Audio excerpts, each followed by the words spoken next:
When you put off going to your doctor, you might miss silent killers like high blood pressure and high cholesterol. Our insider, Dr. Daniel Martinez, says this could affect more than just your heart. Here's why. Men's sexual health is really multifactorial. So a lot of things go into allowing a man to have a good sex life. And so many of the men that will come to see me, initially because they're having difficulty having intercourse or some other sexual dysfunction, a lot of them have not gone to see their primary care, their gastroenterologist, their dentist. But of course, because sex is so important, I tend to be on the front line. They come to see me for that, and I say, well, have you gotten your blood pressure checked? Have you checked your blood sugar? Have you checked anything at all? Have you gone to a doctor in the last 10, 20, 30 years? And it's amazing how many guys will say, no, I haven't. Are they almost shocked when you send them back? We're like, we're going to start from zero. Yeah, I think once I explain it to them, they have that aha moment and say, oh my gosh, I did this to myself. Right. So yeah, some will be a little bit anti me pushing them back, or I don't push them back. I still treat them, but I tell them you need to see your primary care, you need to see a gastroenterologist, you need to see a cardiologist, you need to see an endocrinologist. And once I explain it to them, you'd be amazed at how many patients are willing to do that.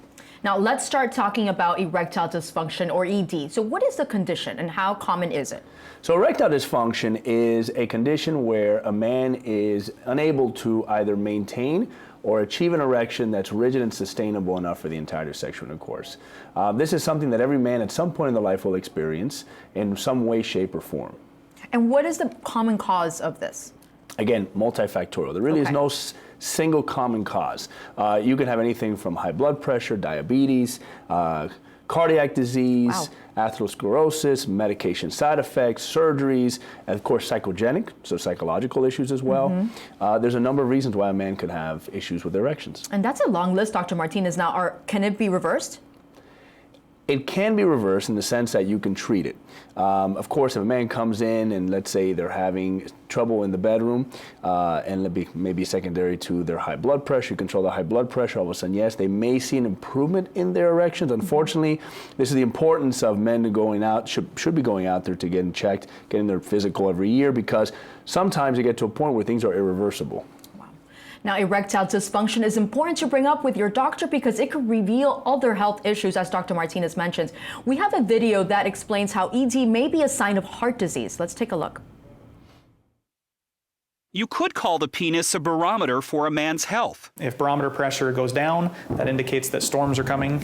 When the penis and erectile function declines, that can also mean that other storms in your health are around the corner as well. These storms or problems can happen in organs that are made up of tissue similar to that of the penis. So it has endothelial cells, which are kind of blood vessels, and it has smooth muscle.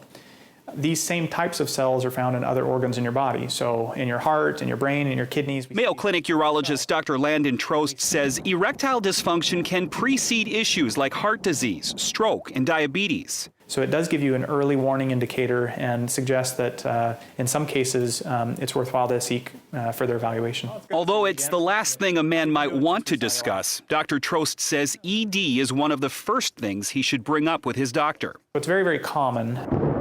And it could be a signal there's a storm approaching.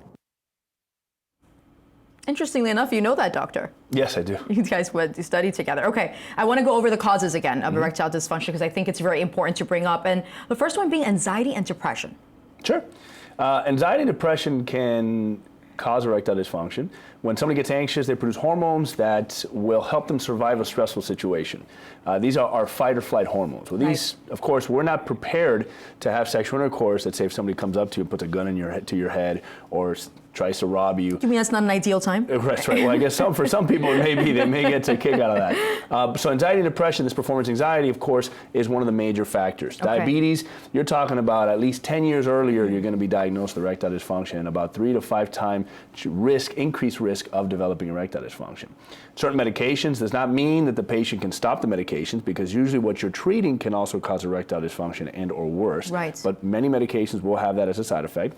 Low testosterone, a very controversial and very hot topic nowadays, but it's part of the fact of why men cannot get an erection. Of course, lifestyle choices, smoking, drug use, too much alcohol use, things like that. Why is low testosterone a hot topic? Well, it's very controversial nowadays. I think we live in a society that is obsessed with testosterone. If you open the newspaper, local newspaper, and go to the sports section, you're going to see about 10 different places you can go to get testosterone replaced. Right. And so, yes, it is part of the reason why a man may have sexual dysfunction, but it is not the cure to sexual dysfunction. Okay. Now, it is American Heart Month, so I want to really focus on a couple of things. First of all, diabetes. Men with diabetes are 2 to 3 times more likely to suffer from erectile dysfunction than those without diabetes. So why this connection? Why, if you have more diabetes, you're more prone to ED? Diabetes mellitus we call fibrosis. Okay, so this fibrosis, this scarring that somebody will develop in the actual erectile tissue of a man's penis, will destroy their blood vessel, will destroy the muscle of the actual smooth muscle of the actual corpora, which is the part of the penis that fills up with blood. And so diabetes is incredibly important. It's something that you should treat, that you should control, because if you don't, you're going to end up with many other health problems. The primary one we're talking about today is, of course, erectile dysfunction.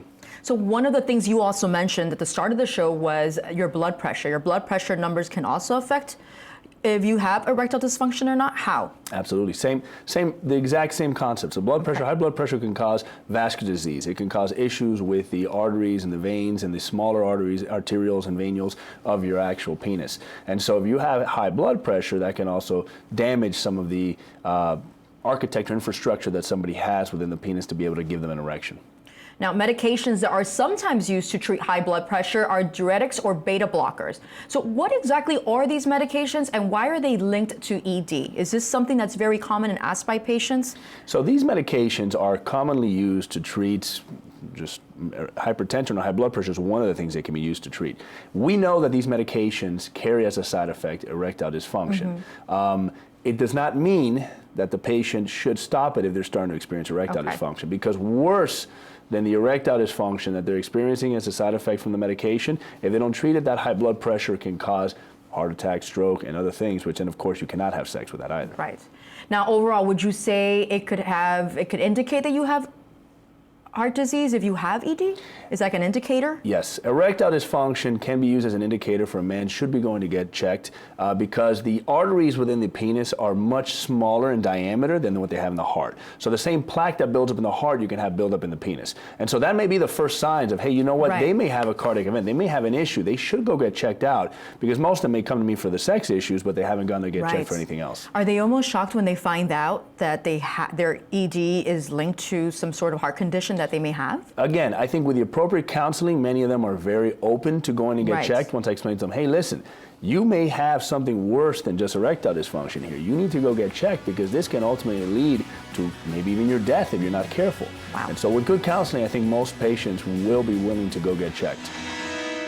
And if you'd like to learn more from Dr. Martinez, you can watch the rest of that interview by downloading the Health Channel app.